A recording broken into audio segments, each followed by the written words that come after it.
1 Timóteo capítulo 4, versículo 15, o tema dessa mensagem é vida de fé e arrependimento.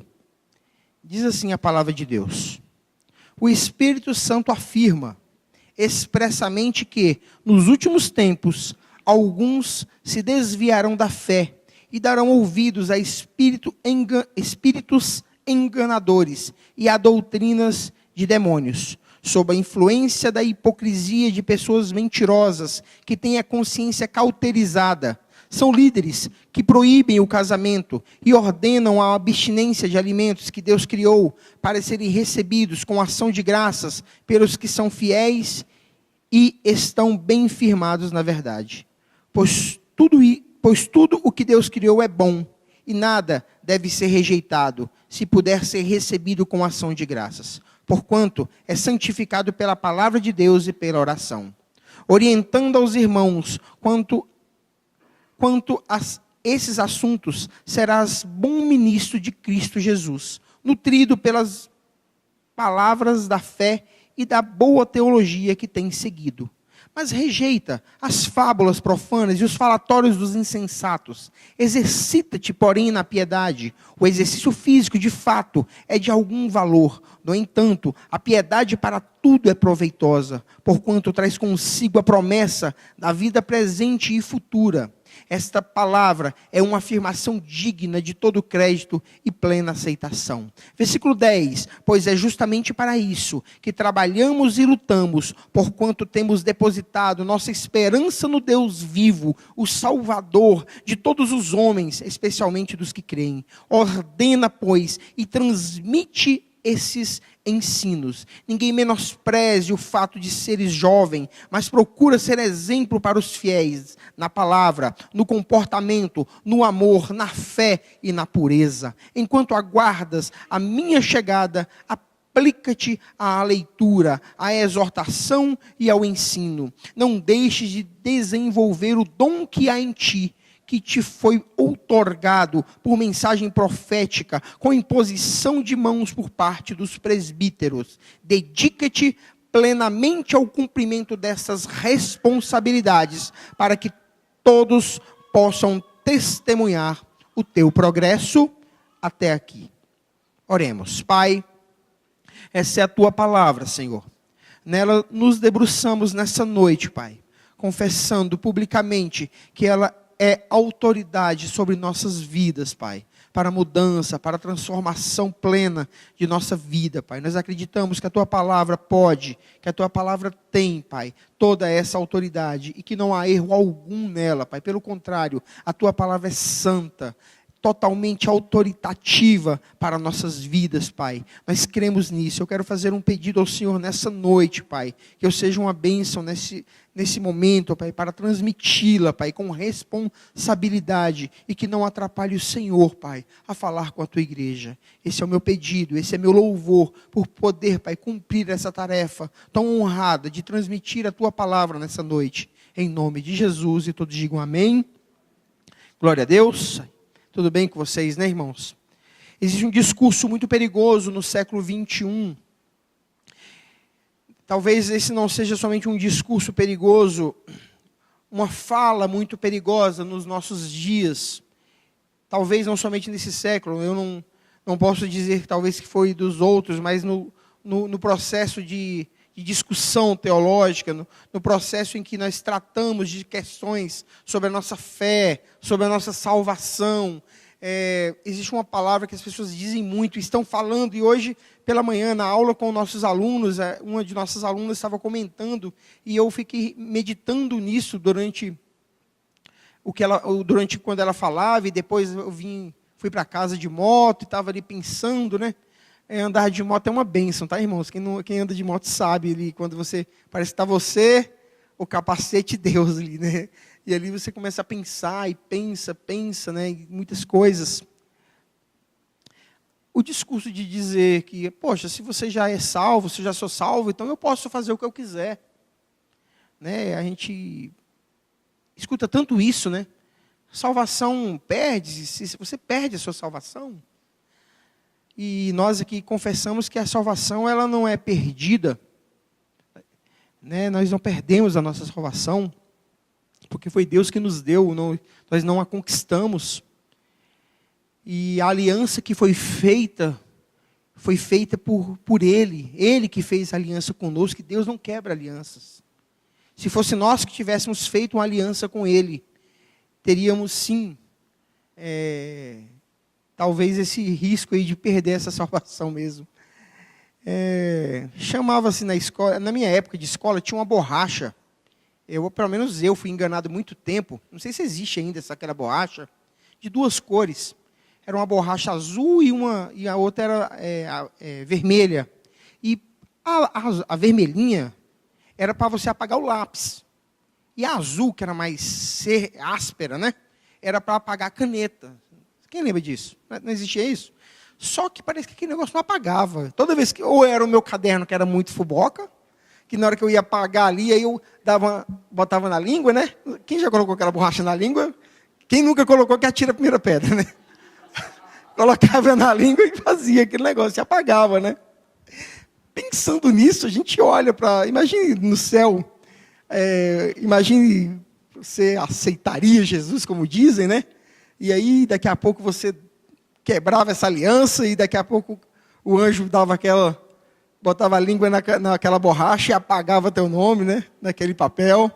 E daqui a pouco você se reconciliava, aí Deus ia lá e colocava teu nome de novo.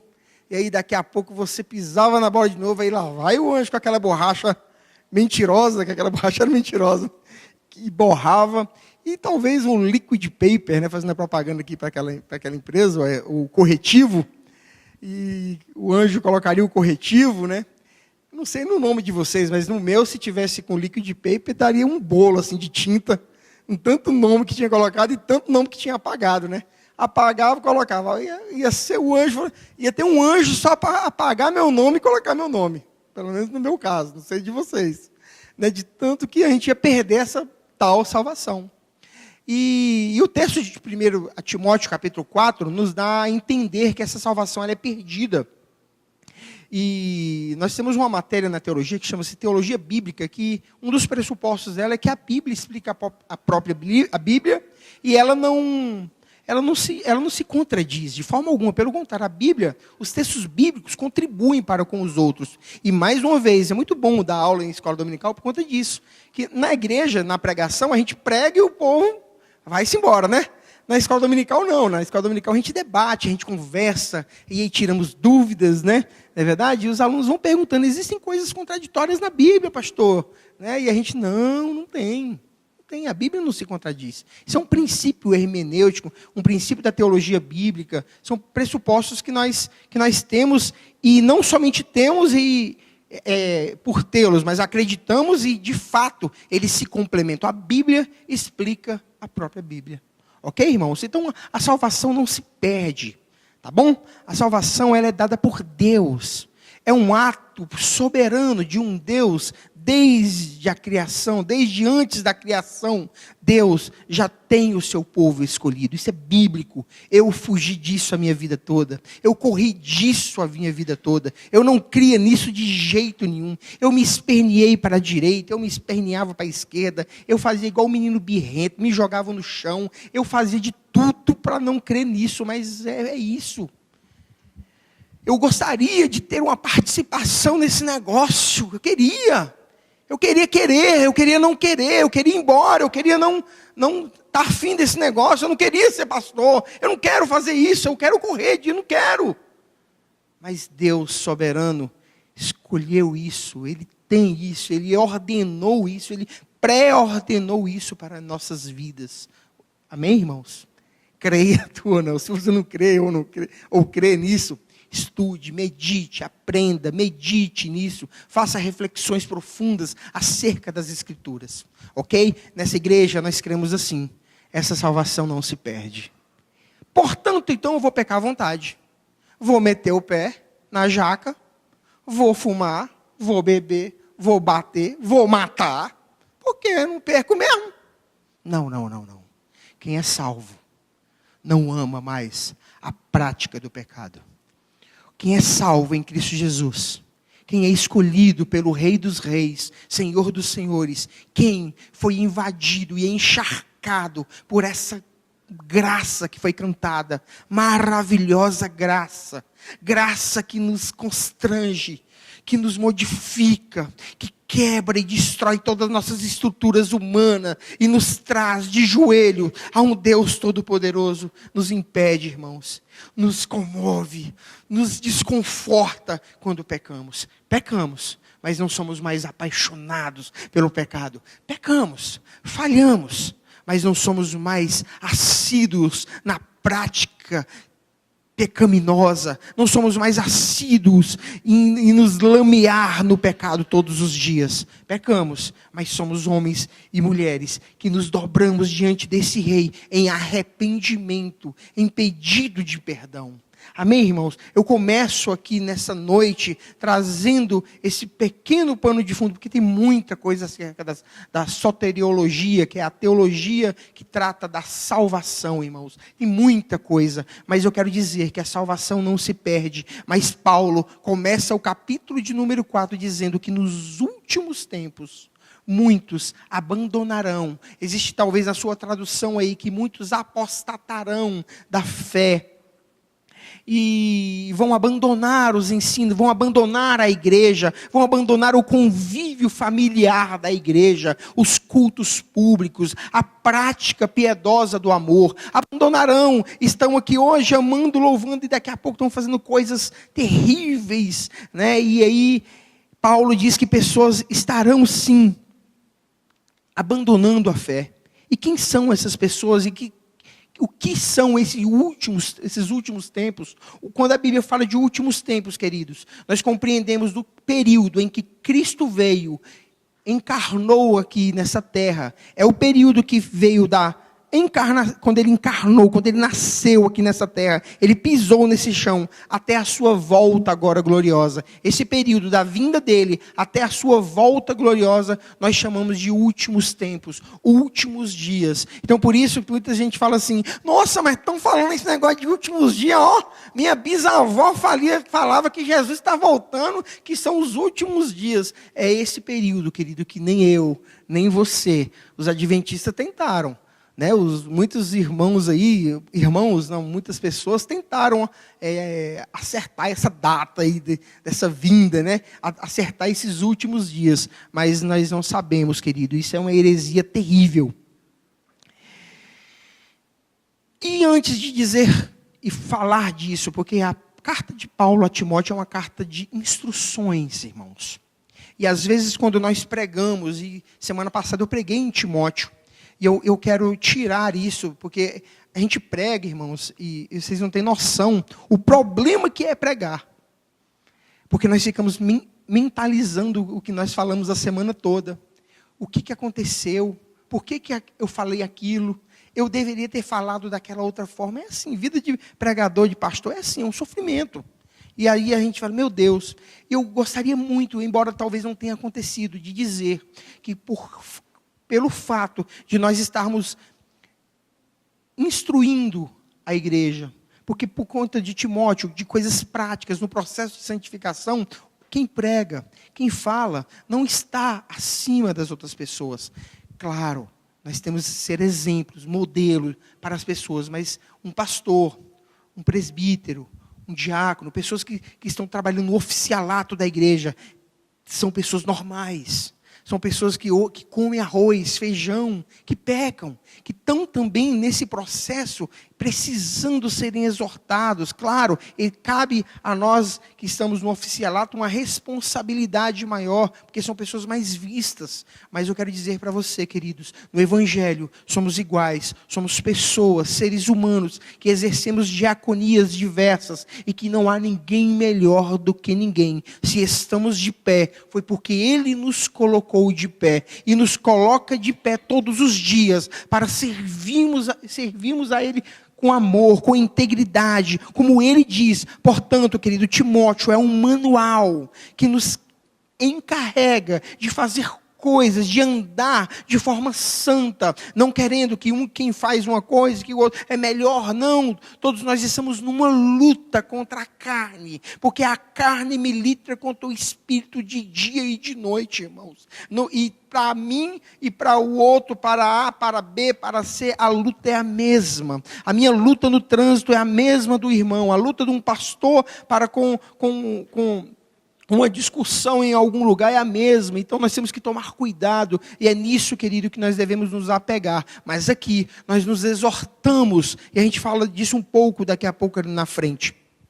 Muitos se afastarão, queridos. Muitos irão embora. E a Bíblia explica, a Bíblia, como eu disse, ela não se contradiz. Trata-se sim de crentes nominais. Crentes, que aí a Igreja Católica usava muito esse termo. Eu sou um católico não praticante. Quem já ouviu isso? Existem cristãos que a gente pode dizer que não são praticantes. A palavra de Deus que foi dita aqui hoje, que foi lida aqui hoje, no nosso início, diz que nós temos que ser ouvintes.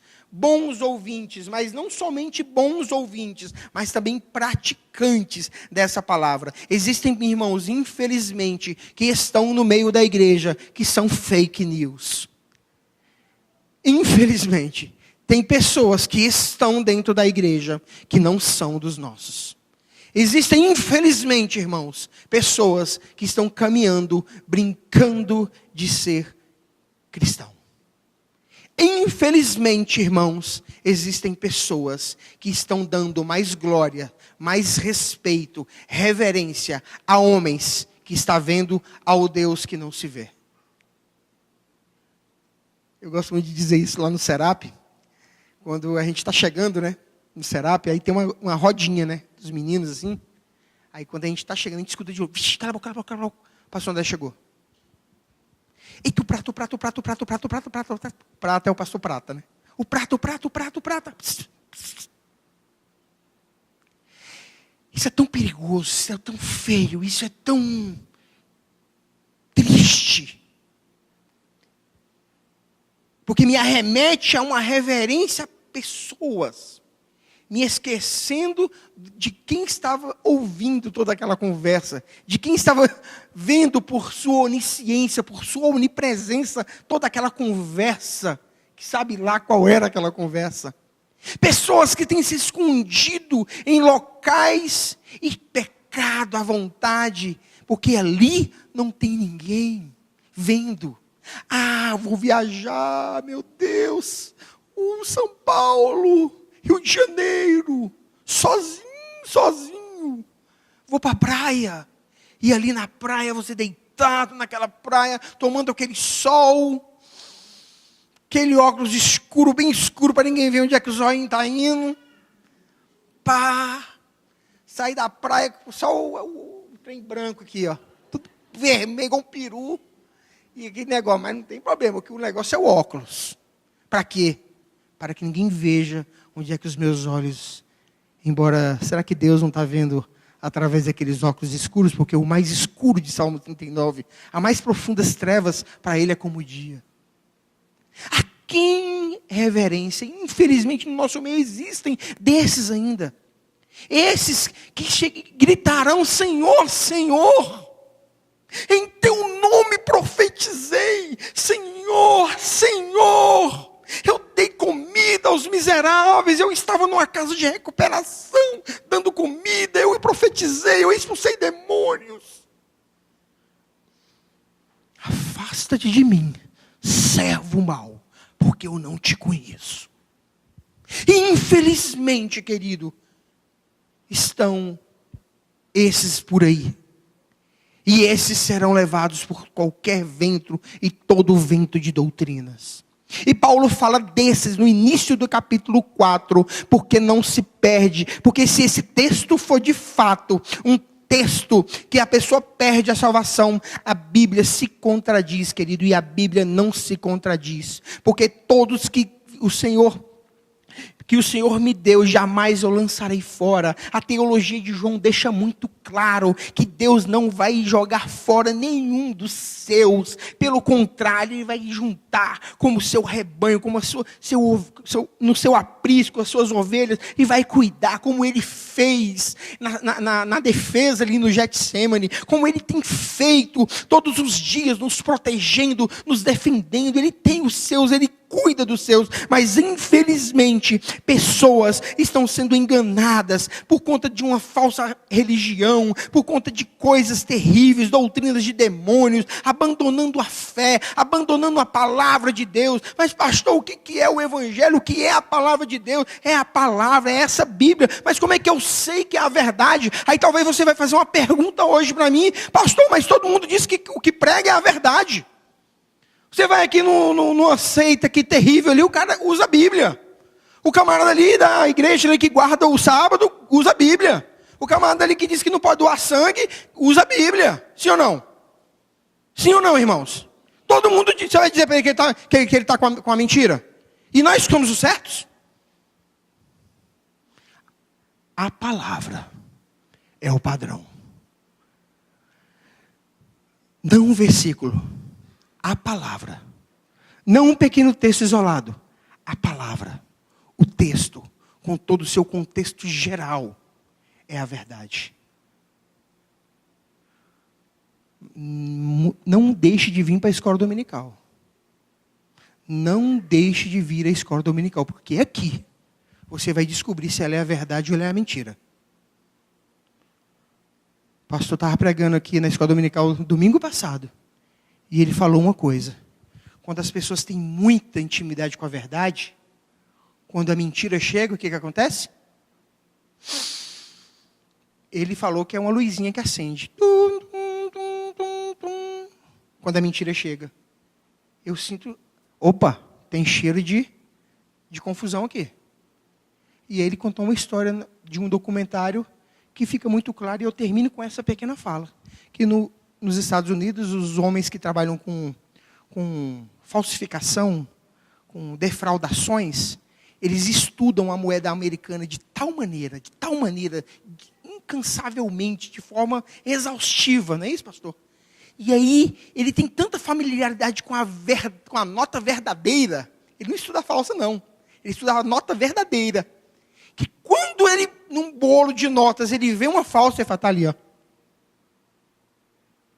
O problema é que nós não sabemos qual é a verdade. Quem é a verdade? Porque nós não meditamos nessa verdade de dia e de noite. Infelizmente, nós temos sido uma geração tão preguiçosa que largamos e abandonamos o devocional bíblico. Não lemos mais a verdade. Não estudamos exaustivamente a verdade. Não olhamos a verdade como ela é de fato. Não cantamos as verdades de Deus todos os dias. Preferimos cantar músicas que exaltam e glorificam o homem, que colocam o homem no centro. Isso é nota falsa, irmão. Cante a verdade, viva a verdade, olhe para a verdade, olhe para esse querido, está com preguiça de ler a Bíblia? Olhe para um texto, para um versículo. Por exemplo, capítulo de número 5 de Timóteo. Um exemplo. O versículo de número 1 diz: não repreendas o idoso com aspereza, mas admoesta-o como a um pai, bem como a jovens, como a irmãos. 1 minuto, 2 minutos olhando para o versículo 1. Quando você vê um pastor repreendendo um idoso com dureza e maldade, o que vai acontecer? Sim ou não? Alguma coisa está de errado aqui. Existe um evangelho falso aqui. Esse homem não pode ser tratado dessa maneira. Esse homem idoso na igreja tem que ser tratado como um pai. E aos jovens, como a irmãos. Esse é o problema. Nós não estamos mais tendo a familiaridade, o contato com as escrituras. Então, querido, é hora de se arrepender. Arrependei-vos, pois, e olhai para a verdade. Meditai na palavra, comei a palavra, vivei na palavra, meditai na palavra todos os dias que você puder, querido. Vamos para frente. E esses homens amontoarão para si, colocarão para você regras, que possivelmente você vai dizer: caramba, esse camarada é um cara piedoso. Esse camarada aqui é um cara crente. Mas ele vai te fazer abster de coisas que a palavra de Deus ordena. Você vai olhar e falar assim, rapaz, mas esse camarada é super crente, e eu agora eu sou muito mais crente, porque eu ando com ele, porque eu não faço determinado tipo de coisa. Eu não como isso. Eu não olho para aquela mulher que passa. Eu não sei o quê, só isso. Não estou dizendo que o evangelho verdadeiro também não tenha isso. Porque as falsas doutrinas são fundamentadas em heresias, mas eles também se fundamentam em verdades da Bíblia. E aí é que é o grande engano. E esses irmãos dos últimos tempos serão levados por essas pessoas que fazem proibições, que colocam padrões, que eles com um dedo não conseguem carregar. Eu não sei se o texto está dizendo, nesse caso, dos gnósticos. Não deixa claro. Paulo não deixa claro nesse texto se ele estava falando dos gnósticos. Talvez dos judeus místicos, que era um grupo que existia naquela época. Existia um grupo naquele tempo, os judeus místicos, que por conta da guarda da lei, existia toda uma mística de santidade e de empoderamento. E é meio perigoso acerca disso, e hoje nós temos muito isso. E Paulo começa a orientar Timóteo. Paulo orienta mais uma vez Timóteo acerca de convivência bíblica. Irmãos, eu quero chamar você nessa noite a pensar comigo que tipo de cristão nós temos sido como igreja. Que tipo de irmão você tem sido como igreja. Um cristão, talvez que seja esse aí que vai levar uma rasteira. Ou um cristão de fato, um cristão autêntico, um cristão verdadeiro, um homem que de fato ama o Cristo e que confessa a sua pequenez diante desse Deus tão grande e que procura todos os dias ser uma pessoa melhor, parecida com o papai, parecida com o Cristo, em amor, em perdão, em santidade, em piedade. E Paulo orienta, a igreja de Timóteo não era fácil. E Paulo faz uma orientação a Timóteo. Timóteo, está aqui um dos grandes enganos das falsas religiões, doutrinas de demônios. Porque, irmãos, é um engano nosso pensar que o satanista está com um tridente na mão, uma espada nem uma espada, uma mão chifrada no outro, dizendo, uhul, Satanás, eu te amo, uhul, Satanás é nosso rei. Rei, não entra nessa não, brother. Não entra nessa não. Satanás quer tirar Deus e botar você no centro. Se você for estudar teologia satanista, como um bom teólogo, você vai entender lá que o homem é o centro. Você pode, você tem, você vai, você consegue, você é o cara. Você bota para quebrar, meu irmão. Você é o bichão. Você não precisa de ninguém para conseguir, para prosperar. Você não consegue, é o homem no centro. Essa é a doutrina. Ajude. Eles dão dinheiro, gente. Eles abençoam pessoas, dão milhões de caminhões de cesta básica, alimento não perecível. Cara, que piedade, que amor, que pessoas maravilhosas. Mas o apóstolo Paulo orienta Timóteo. Seja piedoso, ajude, mas não somente nesse presente, apontando para o futuro. Sabe qual é a diferença do verdadeiro cristão? É aquela cesta básica que é dada e dizendo para ele, querido, hoje, mas terá um dia que a sua fome vai se acabar. Hoje está com fome também, irmão? Eu vou matar a tua fomezinha aqui, pode crer? Cestinha básica, arroz, feijão, óleo, macarrão, ok? Mas um dia, o Rei dos Reis virá buscar a igreja dele. E lá não terá mais fome. Irmãozinho, está vendo esse cobertor aqui? Vai chegar um dia que nós estaremos no lugar, Gisele, que nós não vamos precisar mais de roupa de frio.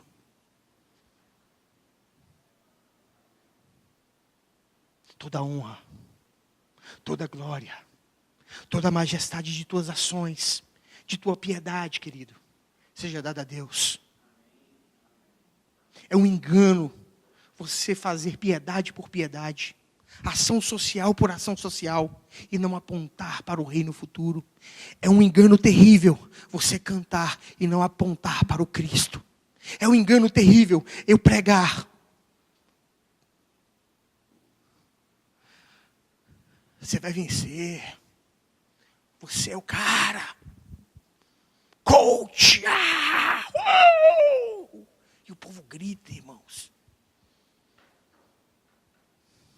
Que desespero, irmãos. Que desespero.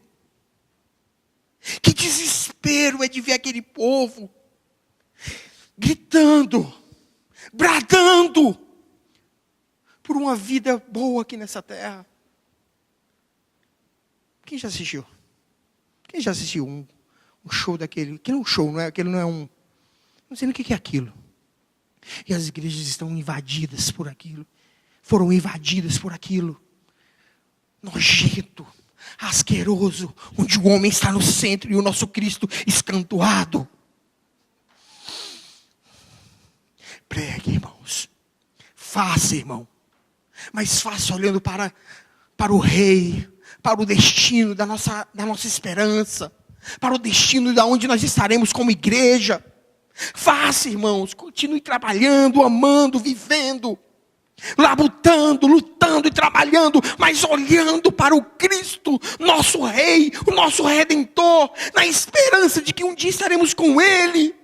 Porque é isso que a Bíblia aponta, é isso que o nosso Evangelho deve aplicar, é isso que a nossa ação social deve aplicar. E os falsos ensinos fazem isso, querido. Cantam por cantar, pregam por pregar, dão comida por dar comida. E esse não é o Evangelho do nosso Senhor. O Evangelho é uma piedade, um amor, um abraço, apontando para o nosso futuro, para o nosso Redentor. Paulo labutava, o texto diz, batalhava. É no versículo de número 10, ele diz justamente isso. Pois é justamente para isso, irmãos, que batalhamos e lutamos, porquanto temos depositado nossa esperança no Deus vivo, o Salvador de todos os homens, especialmente dos que creem. Salvação para os que creem. Paulo lutava. Paulo trabalhava. Paulo pregava. Paulo sofreu. E eu olho para Paulo, e Paulo não é o centro, e Paulo aponta para um Cristo em todo o seu discurso, em toda a sua escrita. Você vai vendo um homem que poderia dizer, eita, eu sou o cara. Ele poderia dizer, rapaz, eu sou barra pesada. Embora em alguns momentos, por conta, se você estudar o caráter de Paulo, você vai ver um pouco de arrogância, às vezes, no seu discurso. Mas é por isso mesmo que ele fala, ei, não cola em mim não. Porque eu sou o menor. Bom é Deus, grande é Deus. E ele sintetiza de forma maravilhosa, Romanos, como os teólogos dizem, e eu até concordo, o mini evangelho. Ele sintetiza de forma maravilhosa em suas cartas a doutrina da graça. Ele poderia bater no peito dele, mas esse é um camarada que estava disposto a morrer, a viver pelo Evangelho. E ele orienta a igreja e fala, nós lutamos, labutamos, porque cremos nisso. Irmãos, eu quero trazer a atenção de você nessa noite, o tipo de crer que nós estamos vivendo. O tipo de crer que eu, pastor André, tenho vivido. Quantas vezes na nossa vida nós fraquejamos na esperança e trabalhamos, não, paramos de lutar. Labutamos, paramos de labutar. Paramos de trabalhar todos os dias porque desanimamos no meio dessa caminhada. Porque tem sido dias difíceis, de fato, concordo. Mas os dias de Paulo, do apóstolo Paulo, dos apóstolos, dos irmãos que lutaram na igreja, foram dias difíceis. Mas eu quero dizer para você que nós não podemos perder a esperança, que nós não podemos cruzar os nossos braços, embora as dificuldades da vida todo dia vêm, problemas financeiros, problemas no nosso casamento, problemas no nosso trabalho, problemas diversos em várias situações que tentam nos subjugar e nos subjugam tantas vezes. E nós nos dobramos diante dessas situações, mas a primeira coisa que nós fazemos é largar essa mensagem, largar essa palavra, abandonar tudo isso e querer fugir para outro canto. Esses camaradas são um exemplo para a minha vida, são um exemplo para a vida da igreja, dizendo para você, rapaz, lute, pregue, Fique firme nessa esperança. Atos capítulo de número 8. E sede, capítulo 1, versículo 8. E sede minhas testemunhas. Aquela palavra quando ele chama as pessoas a serem testemunhas, tanto em Samaria, Judeia, até os confins da terra. A palavra no grego é marturel, ou seja, mártires. E sedes meus mártires. Mártires são pessoas que estão dispostas a morrer pelo Evangelho. Querido, há muito tempo nós perdemos essa vontade de morrer pelo Evangelho. Há muito tempo nós perdemos a vontade de até ir à igreja, de estar com a igreja. Há muito tempo, igreja, nós perdemos essa paixão que nos move, nos comove a ler essas escrituras com afinco. Como o nosso querido pastor fala, com deleite. O pastor Marcelo fala, nos deleitar. Porque não há mais deleite, existe uma obrigação quando eu pego as escrituras. Existe há muito tempo, querido, eu não estou disposto a dar a minha vida, a dar o meu tempo a essa palavra, a esse rei generoso, a esse rei gracioso, que me resgatou das trevas e me trouxe para a tua maravilhosa luz. Há muito tempo a igreja perdeu esse afinco de ser mártir, de estar disposto a abrir o peito e dizer, atira, mata. Eu morro pelo meu rei, pelo meu Senhor. A igreja perdeu isso há muito tempo. Esses camaradas andavam dessa maneira. Nós temos problemas sérios de relacionamentos. Nós temos. Nós temos problemas sérios de como andar na nossa fé. Nós temos problemas sérios de como se comportar no trabalho. Nós temos problemas sérios de ser pais, maridos, esposas. Nós temos problemas sérios de observar esse manual e colocá-lo, de fato, em prática na minha vida. Nós temos há muito tempo abandonado tudo isso. Tem sido tudo tão mecânico. Tem sido tudo tão artificial. E parece que a gente está no piloto automático. E parece que se tirar a gente desse movimento, daquela situação, a gente, já fica um pouco desconfortável.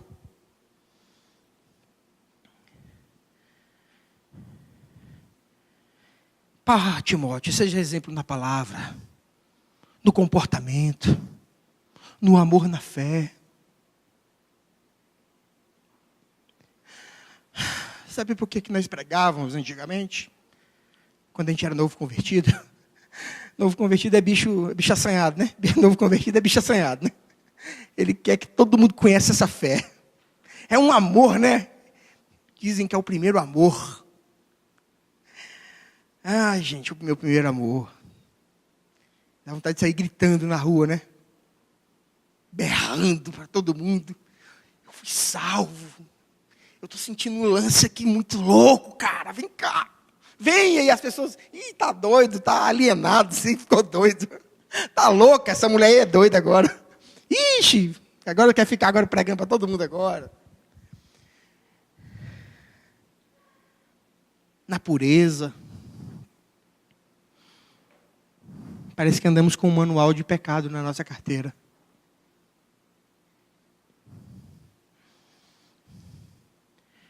O padrão que é Jesus virou o homem. O padrão para a nossa conduta cristã tem sido pessoas. Eu disse semana passada, eu não estou contradizendo o que eu estou dizendo, que pastores, presbíteros devem ser exemplo para a nossa vida. Mas não um padrão. A gente deve ser observado, sim, como um bom exemplo para a igreja. Mas nós não somos perfeitos. Você vai olhar todo o enredo bíblico, você não vai ver nenhum homem perfeito, a não ser Jesus. Você vai ver profeta que bebia, que enchia a cara, que fazia um monte de babaquice lá, confusão. Você vai ver um que falava palavrão, que o anjo teve que botar um atenaz na boca dele. Hoje de manhã a gente leu isso. Você vai ver um lá que tinha síndrome do pânico, queria morrer, queria abandonar lá todo mundo lá. Foi arrogante, só tem eu agora ele lascou, acabou Israel. Aí, não, rapaz, ainda tem ainda um monte ali que não morreu, menino. Tinha um que era super arrogante, coitado do caba foi lá. Um mais arrogante que ele foi lá e ficou uma briga de arrogância, mandou dar 7 mergulhos. Mergulha lá, rapaz, você vê, nem atendeu o camarada. Tinha um que matava sem precisar, matar. Teve um que se abandonou Deus e ficou com mais de 1 milhão de mulheres lá. Tantos homens errados na Bíblia. Teve o próprio apóstolo Paulo, um homem ignorante, terrível, de caráter duro, muito ignorante, briguento. Pensa no homem briguento, era Paulo. Se você for olhar, você viu o tanto de briga que ele teve. Pedro, meu Deus, Pedro. Meu Deus, Pedro. Mas teve um homem que se despojou de toda a sua majestade. Pisou aqui e falou: eu vou te ensinar como é que faz. Eu vou te ensinar como é que anda, mulher. Eu vou te ensinar, marido, como é que trata a tua mulher. Eu vou te ensinar como é que se relaciona com os ricos. Eu vou te ensinar como é que se relaciona com os pobres. Eu vou te ensinar como é que trabalha. Eu vou te ensinar como é que é ser um homem nessa terra. Um ser humano digno. Eu vou te ensinar. O nome dele é Jesus Cristo de Nazaré. Yeshua HaMashiach. Jesus Cristo, o Messias. Que veio nessa terra e que há de vir buscar a tua igreja. É nisso que nós nos apegamos. E ele fala, Paulo tinha tanta fé nesse cara, gostava tanto desse homem, pregava tanto esse homem que ele não parava de dia e de noite. E nós paramos. Você abandonou. Você fazia, deixou de fazer. Você largou. Você perdeu a fé, perdeu a esperança. Está parecendo aqueles carros velhos caindo nos pedaços. Funcionando 2 cilindros só. Está fumando igual, saindo fumaça no escapamento e gastando gasolina. Vai para um lado, vai para o outro, gasta gasolina, fuma igual fumaçona preta lá e o trem não vai para lugar nenhum. O que tem sido da nossa vida, igreja? O que tem sido de nós? Paulo continua orientando a igreja. Como que nós devemos tratar os idosos? Como que nós devemos tratar as viúvas? Como é que nós devemos tratar os mais jovens? Como é que nós devemos tratar os nossos servos, funcionários? Como é que os patrões, como é que os servos tratam os seus patrões? Existem várias orientações. Ele fala de comportamento, de zelo, de respeito com o outro, de reverência. Sempre apontando para Jesus Cristo de Nazaré, o autor e consumador da nossa fé. Eu queria muito que você refletisse nessa noite. Que tipo de cristão você tem sido? Que tipo de pessoa, irmão, você tem sido? Eu me incluo nesse processo, nesse projeto de pensamento, de reflexão. Que tipo de igreja nós temos sido? Será que nosso coração ainda tem queimado acerca das coisas do rei? Será que nossa vida ainda tem sido de fato e de verdade uma vida íntegra diante desse Senhor? Será que eu tenho me submetido de verdade a essa santidade, a esse rei, e entendido o que ele quer, o que ele veio fazer? Porque existe uma dificuldade, as pessoas não entendem o plano da salvação, o projeto da cruz. Explique-me, por favor, você faz uma pergunta simples dessa para uma pessoa, explique-me, por gentileza, o projeto da cruz. Explique-me. Please.